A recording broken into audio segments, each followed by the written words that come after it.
Good morning বন্ধুরা। খুবই দুঃখে এক বাংলাদেশ অশান্ত। যে বাংলাদেশকে আমরা এত ভালোবাসি, এত করি, সেই বাংলাদেশ আজ যেভাবে ধ্বংসের দিকে এগিয়ে যাচ্ছে, সম্পদই নষ্ট হচ্ছে, এটা হওয়া উচিত নয়।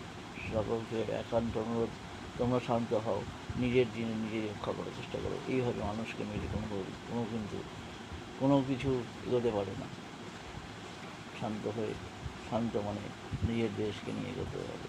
শান্ত হও বাংলাদেশের যে রাষ্ট্র জনগণ রাজ করে, এখন আরও একটি ঘটনা যেটা আমাদের রাজ্যে ঘটেছে, এক মর্মান্তিক একটি মেয়েকে যেভাবে নৃশংসভাবে ডাক্তারি পড়তে আসা ঘটনা ঘটেছে, এইভাবে তাকে মারা হয়েছে, সত্যি দুঃখের। এর উচিত বিচার হওয়া উচিত, যাতে কোনো ঘটনা এইভাবে পুনরাবৃত্তি না হয়, এবং সেইভাবে মেয়েদেরও সুরক্ষা হওয়া উচিত।